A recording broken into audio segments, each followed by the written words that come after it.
부모님의 사랑이 어렸을 때일수록 절대적이잖아요. 그 절대적인 사랑이 우리 가운데 잇따라 공급되어지지 않았다면 여러분과 저의 오늘은 없을 수밖에요. 또 제주 관광업으로 먹고 산다 해도 과언이 아니잖아요. 그런데 어느 날 관광객들이 뚝 끊어져 버렸어요. 잇따라 방문하는 것을 멈춰버렸어요. 제주의 경제 가운데 큰 타격 입지 않을까요? 하나님의 은혜에 우리 절대적으로 의존하여 살아갑니다. 그 은혜가 몇 번 오다가 잇따라 오지 않고 끊어져 버렸습니다. 우리의 삶의 신앙의 유지 어려울 수밖에요. 궁핍할 수밖에요. 잇따르다, 그건 너무나 중요하지요.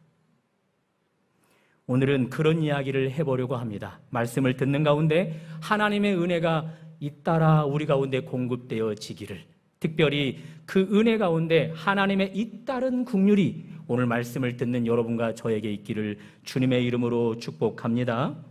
오늘 본문 32절은 이렇게 시작합니다. 예수께서 제자들을 불러 이르시되 내가 무리를 불쌍히 여기노라. 그들이 나와 함께 있은지 사흘임에 먹을 것이 없도다. 길에서 기진할까 하며 굶겨 보내지 못하겠노라. 예수님의 눈에 불쌍히 보이는 자들이 있어요. 그들은 무리라 소개되어지고 있습니다. 이 무리들 도대체 누구예요? 어디서 나온 자들입니까? 개인적으로는 안문맥 30절, 31절에 해당되는 자들입니다. 이들은 갈릴리 바닷가 주변 인근에 사는 자들입니다. 예수의 소문을 듣고 예수 앞에 몰려든 자들입니다. 그들 가운데는 여러 질병에 사로잡힌 자들, 중증 장애인, 경증 장애인들이 속해 있습니다. 앞을 못 보는 자도 있고 말 못하는 자들도 있고 아울러 기타 유사한 질병을 가진 자들도 있습니다. 스스로 예수께 나오지 못하는 자들을 도와 예수께 나온 자들도 있습니다. 그들을 다 포함하여 무리라 소개해주고 있습니다. 자, 이 무리들 예수와 함께 사흘간을 한 장소에 있었음을 이야기해 줍니다. 무엇 하면서 사흘의 시간들을 보냈을까요? 먼저 예수님은 이 온갖 병자들의 몸을 살피며 그들의 질병 하나하나를 치료하시면서 시간을 보냈지요. 뿐만 아니라 아마 병만 치료하신 것이 아니라 하나님 나라에 대한 소식, 복음도 전하면서 시간을 보냈을 것입니다. 그리고 이 무리들 편에서는요, 예수님이 치료해주는 치료를 공급받으면서 시간을 보냈고 아울러 가르침을 받으면서 시간을 보냈습니다. 그러기가 사흘째 되었습니다. 그때였습니다. 우리 주님 한 가지 사실을 인지합니다. 이들이 사흘째 굶고 있음을. 결국 우리 주님 오늘 본문에서 보는 것처럼 불쌍히 여기노라. 32절 불쌍히 여기노라. 그들을 불쌍히 여기셔서 그들의 굶주림의 문제를 해결해 주십니다. 오늘 본문 후반절에서 이따 살펴보겠지만 말입니다. 여기서 중요한 원리가 나옵니다. 먼저 이 무리들은 앞서 예수님께 불쌍히 여김받은 자들입니다. 질병에 중증, 경증, 여러 장애를 안고 있음에 예수님 눈에 불쌍히 보여졌어요. 예수님이 불쌍히 여기시고 그 불쌍히 여기는 마음으로 그 모든 각종 병자들을 치료해 주셨어요. 주님의 불쌍히 여김은 이렇게 뒤따라오는 열매가 있단 말이죠.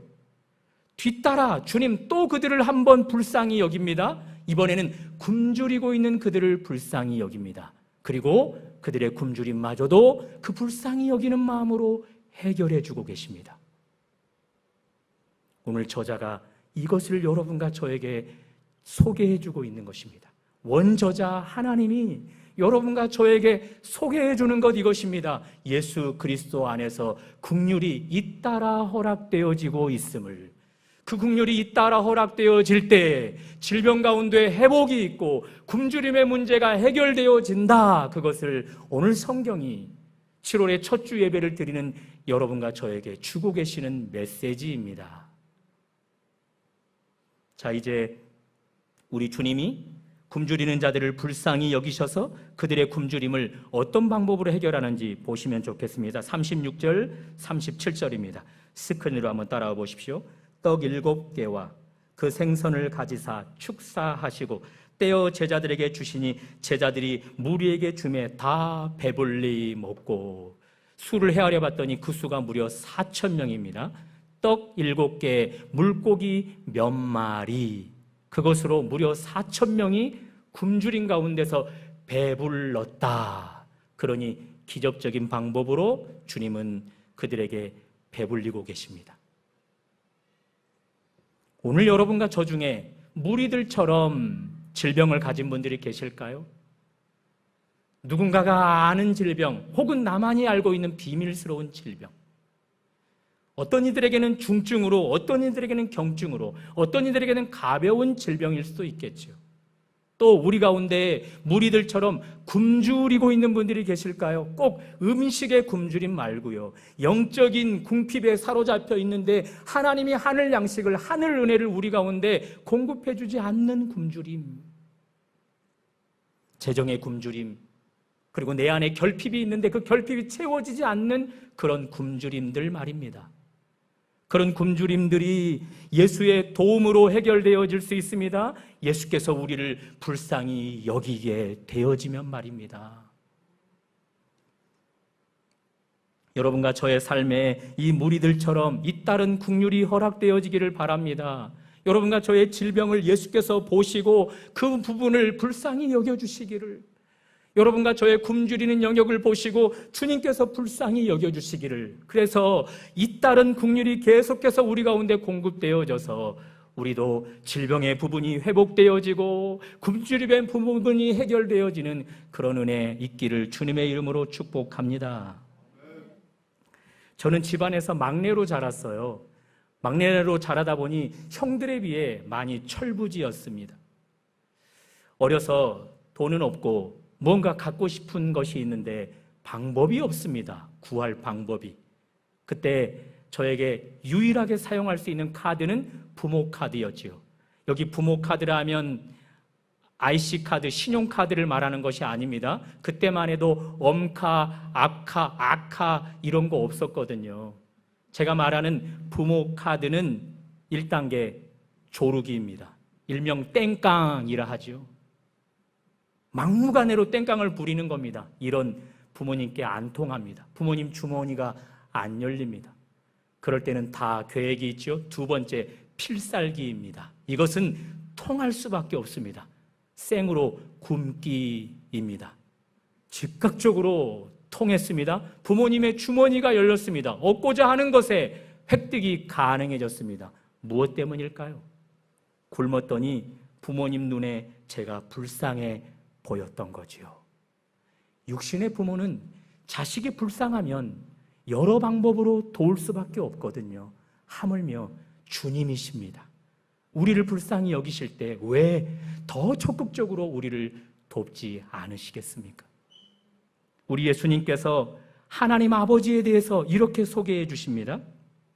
마태복음 7장 9절에서 11절. 너희 중에 누가 아들이 떡을 달라 하는데 돌을 주며 생선을 달라 하는데 뱀을 줄 사람이 있겠느냐? 너희가 악한 자라도 좋은 것으로 자식에게 줄 알거든.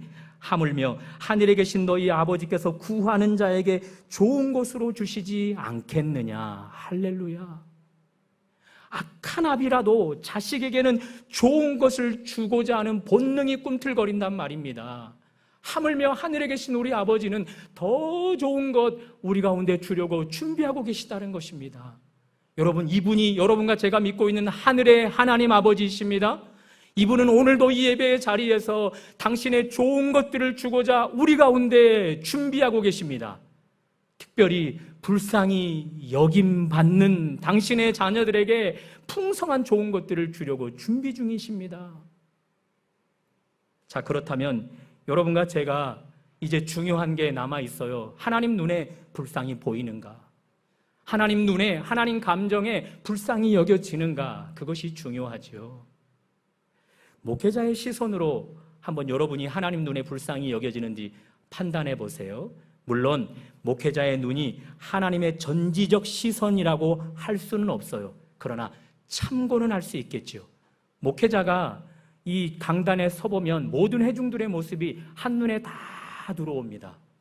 한눈에 들어올 때 하나님이 이런 사람을 불쌍히 여겨주실 것이다 라고 마음이 여겨지는 분들이 있어요.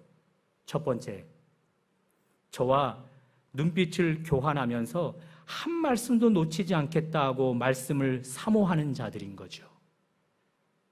설교의 흐름에 호흡을 같이 하면서 이 메시지의 고조에 따라 눈빛이 변하고 얼굴빛이 변하고 감정의 흐름이 설교 흐름에 따라 유동적으로 적절히 달라지는 사람, 저의 눈에는 그런 사람은 하나님 저를 불쌍히 여겨주세요, 하나님의 긍휼이 없이는 저는 살아갈 수가 없는 자입니다, 그렇게 하나님 앞에 호소하는 자처럼 보여져요.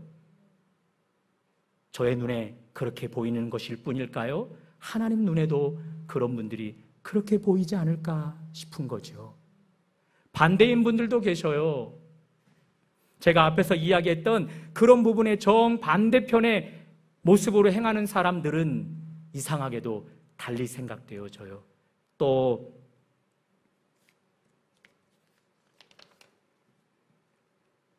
몸만 예배당에 와 있을 뿐 생각은, 마음은 다른 곳에 두고 온 분들이죠. 또 설교 시간 왔다 갔다 하면서 예배를 방해하면서 마치 영화관보다 못한 예배당을 만들어버리는 사람들인 거죠.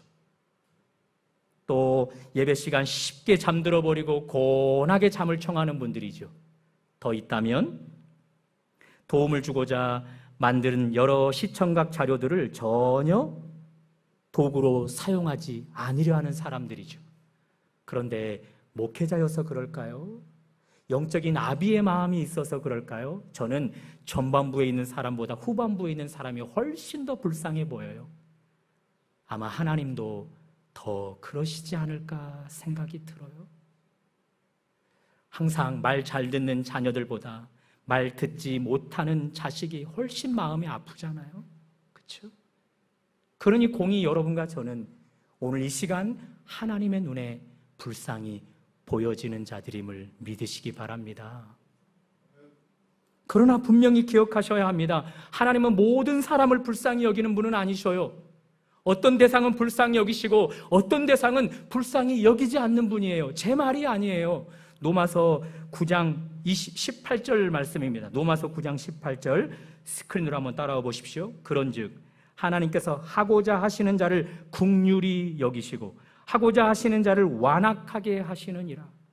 모든 대상을 불쌍히 여기지 않는 하나님이시기에 어떤 대상에게는 불쌍히 여기시고 긍휼을 베푸시지만 어떤 대상은 완악한 그 자체로 살아가도록 방치해 두어버리셔요. 그래서 그 사람에게는 어떤 긍휼도 흘러가지 않게 되어지는 것이죠.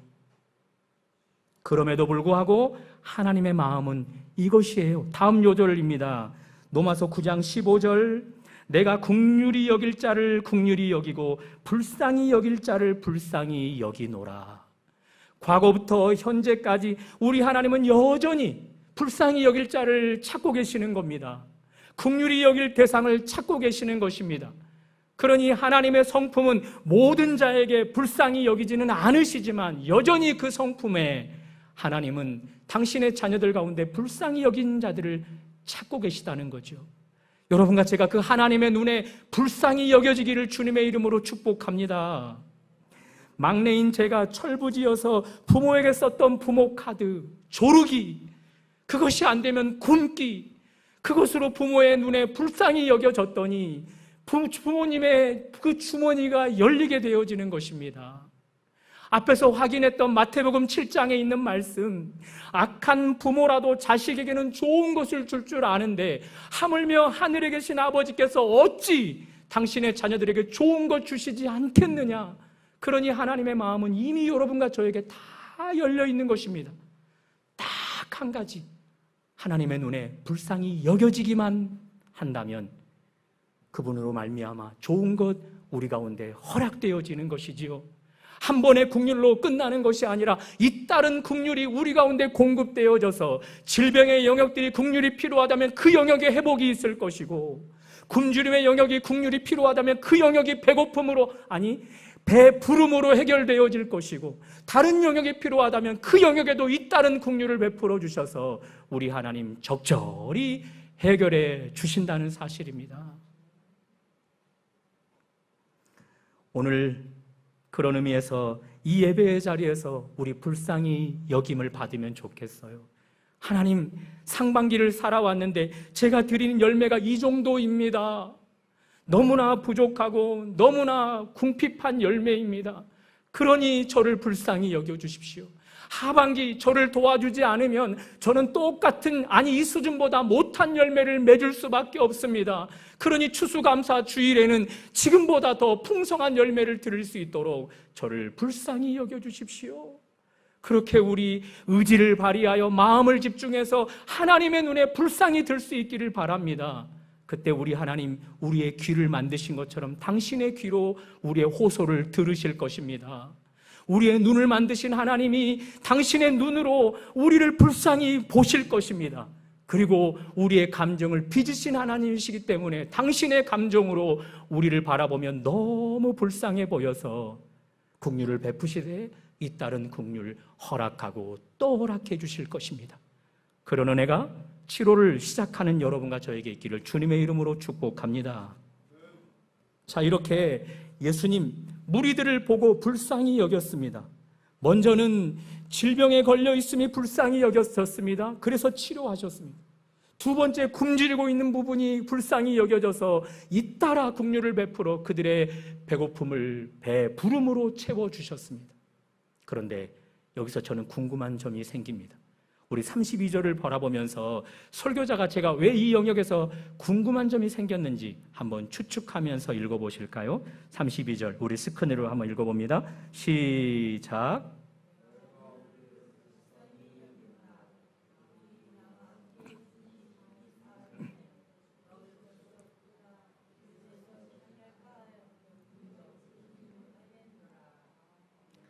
제가 무엇을 궁금해하는지 찾으셨어요? 사흘이 지났어요. 예수님께서 한 가지를 인지하셨는데 이들이 사흘간 굶주렸다는 것이었어요. 그때 불쌍히 여기셨어요. 사흘째 되는 날. 우리 예수님은 여러분과 저처럼 매우 연약해서 뭔가 눈으로 확인해야 아시는 분이에요. 뭔가 경험해야 그때서야 아, 그랬구나 그러시는 분이에요. 아니시잖아요. 완전하신 하나님이시잖아요. 그런데 왜 예수님이 사흘째가 되고 그제서야 이들이 굶주리고 있었음을 아셨냐 이겁니다. 우리가 오늘 본문을 제대로 읽어야 합니다. 예수님은 첫날부터 이들이 한 끼, 두 끼 굶어가고 계시고 배고파하는 사실을 아셨다는 사실입니다. 그렇다면 이제 이런 질문이 필요합니다. 왜 사흘째가 돼서야, 그때가 돼서야 이들의 굶주림을 이제서 해결해 가시는가? 첫째 날 하면 안 되었는가? 둘째 날 하면 안 되었는가? 왜 셋째 날이 되어서야 굶주림을 확인하고 불쌍히 여기고 그때 가서야 이제 이들의 굶주림을 해결해 주시는가? 그 질문을 제가 던지고 있는 것입니다. 저의 논리 지금 이해가 되십니까? 금방 답이 나와요. 예수님은 사흘간 내내 병자들을 치료하셨던 거예요. 그만큼 큰 무리가 예수 앞에 왔고 그만큼 많은 병자들이 그 큰 무리 가운데 섞여 있었던 것이죠. 사흘간 내내 병자들을 치료하시느라 굶주림에 허덕이는 이들의 굶주리는 영역을 해결해 줄 수 없었다. 그렇게 금방 해결이 되어집니다. 다만 조금 더 깊은 의미가 여기에 숨겨져 있습니다. 우리 하나님은, 우리 예수님은 인간의 창조자셔요. 여러분과 저를 직접 빚으신 분이란 말입니다. 그러니 여러분과 저의 온전한 사용 매뉴얼이 예수님께는 있어요. 그 인간이 죄로 말미암아 타락해버렸거든요. 그 타락한 인간을 회복시킬 때도 예수님께는 완벽한 사용 매뉴얼이 있다고요. 매뉴얼 1번, 2번, 3번 순위가 매겨져 있다고요. 다 모르실 거라 생각이 들어서 제가 하나 이야기해 드려요. 오늘 저 앞에 있는 신디사이저 커주와일 거거든요. 저게 지난주 교회로 이제 배송이 되어서 왔어요. 오늘 맥주 감사 주일이잖아요. 오늘 감사 주일에 맞춰 처음 저 악기가 연주되어지면 하나님께 감사의 의미가 되겠다 싶어서 어제 저녁에 부랴부랴 아들을 데려다가 세팅을 했네요. 저걸 세팅할 때 저에게도 나름 우선순위가 있어요. 1번 언박싱, 2번 제품을 꺼냄, 3번 자리를 세팅, 그리고 받침대를 놓고 그 위에 신디사이저를 놓고 그리고 전원 아답터를 꽂고 그런 뒤 악기와 스피커를 연결하는 케이블을 연결하고 그리고 마지막 저 신디사이저는 페달이 있거든요. 페달을 꼽는 거죠. 이게 저의 나름의 세팅 순서예요. 그리고 마지막으로 뒤에 믹서기를 켜고 전원 스위치를 올려서 쳤더니 쫙 연주가 되는 것입니다. 다른 사람은 저것을 세팅할 때 다른 순서로 할 수 있겠지만 제가 말씀드리고자 하는 것은 주님이 타락한 인생을 회복하는 일에는 우리처럼 중구난방하는 법이 없단 말이에요. 일정한 패턴을 항상 유지한단 말이에요. 우선순위를 먼저 하신다는 거예요. 자, 예수님의 우선순위, 사도 요한이 그 우선순위를 이렇게 밝혀주고 있습니다. 요한 3서 1장 2절 우리 다 같이 읽어봅니다. 시작. 사랑하는 자여 내 영혼이 잘됨같이 내가 범사에 잘되고 강건하기를 내가 간구하노라. 제일 먼저 무엇이 잘되기를 바란다고요? 영혼이 잘됨. 영적인 부분이 해결되어짐, 그것이 예수님께서 타락한 인간을 회복하는 일에, 치료하는 일에 가장 우선순위를 두는 부분이라는 것. 뒤따라 범사가 잘되고 육체적이든 영적이든 그 부분이 성장하여 강건하게 되어지는 것, 이런 순위가 있는 것입니다.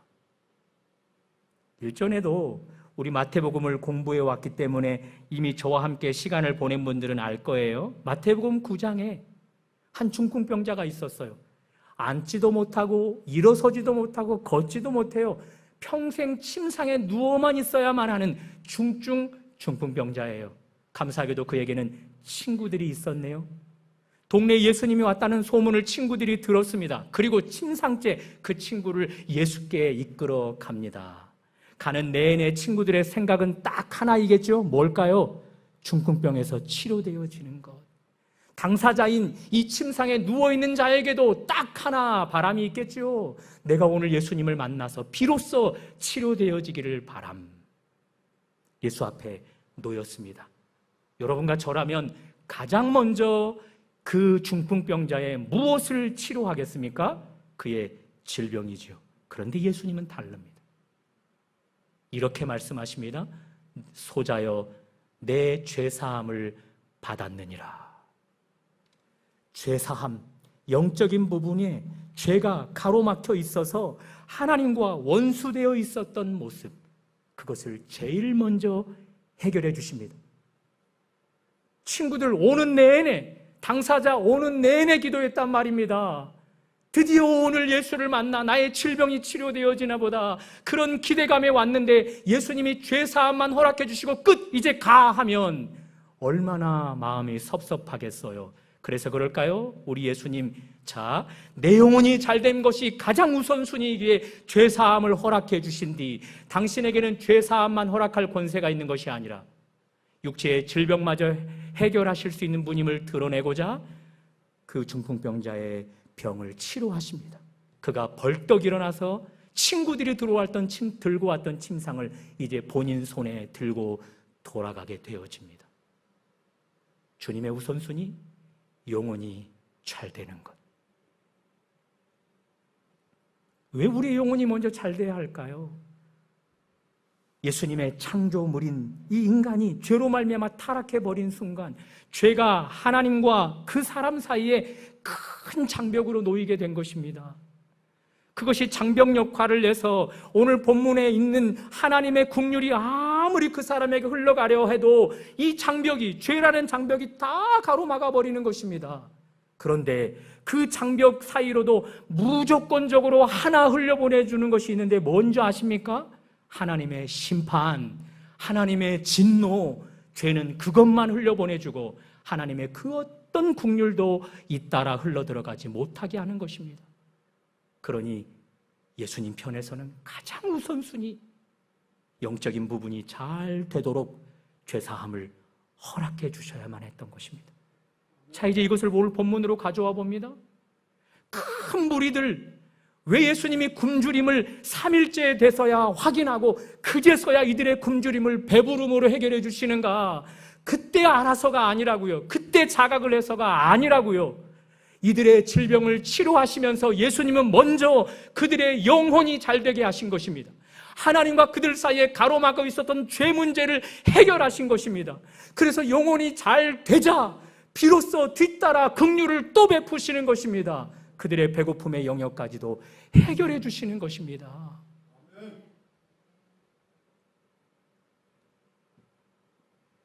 이제 우리에게 적용해 보면 좋겠습니다. 여러분은 어떤 문제를 갖고 계십니까? 가족, 개인, 학교, 직장, 사업장, 관계 문제? 어떤 문제를 갖고 계십니까? 질병의 문제입니까? 나의 내면의 약함입니까? 교회를 다녀도 주님을 못 만나는 그런 안타까움입니까? 어떤 문제를 갖고 계십니까? 다시 한번 질문을 드립니다. 그 많은 문제들 가운데 우리는 어떤 것을 가장 우위에 두십니까? 어떤 것을 가장 먼저 우선순위에 두십니까? 그 우선순위가 우리 주님과는 많이 다를 수 있다는 것입니다. 우리 주님께는 우선순위가 1번, 영혼이 잘됨입니다. 그것이 해결되어지지 않고서는 뒤따라 그 어떤 긍휼도 흘러갈 수 없는 것입니다. 그러니 여러분, 오늘 이 주일 7월의 시작을 여는 이 주일에 우리 우선순위를 주님의 우선순위에 맞추면 좋겠습니다. 상반기 살아오는 동안 나의 영적인 부분이 어떤 부분에 문제가 있어서 오늘 내가 맺은 열매가 이 정도인지를 점검하면 좋겠습니다. 지난 한 주를 살아오면서 예배를 드린 이후의 삶을 살아가다가 말의 열매가, 삶의 열매가 자꾸 곤두박질치고 죄와 관련되어졌었던 것이 무엇이었는지 점검하면 좋겠습니다. 여전히 죄를 용서받은 자지만, 여전히 하나님의 자녀로 인정된 자지만 내가 여전히 발을 씻어야 할 그런 용서를 받아야 할 부분이 무엇인지를 점검하면 좋겠습니다. 그것을 우선순위에 두고 주님 앞에 나아가면 우리 주님 이미 준비되어 있기 때문에 우리에게 긍휼을 베푸시되 또 베푸시고 또 베푸실 것입니다. 그렇게 해서 주님의 우선순위에 우리 우선순위가 맞아 우리의 영적인 부분이 먼저 잘 되고 그 영역이 회복되어져서 아직 많은 무수히 남아있는 문제들마저도 잇따른 긍휼, 잇따른 긍휼, 잇따른 긍휼. 한번 아멘 하실 때까지 해보겠습니다. 잇따른 긍휼, 잇따른 긍휼, 잇따른 긍휼, 잇따른 긍휼. 그 긍휼이 여러분의 삶에 깊이 깊이 깃들게 되어질 것입니다. 오늘 맥주 감사주일을 맞이해서 사도 요한의 축복을 목회자인 제가 읽어드리면서 이 간구를 여러분의 삶의 축복으로 드립니다. 사랑하는 자여, 내 영혼이 잘됨 같이 내가 범사에 잘되고 강건하기를 내가 간구하노라.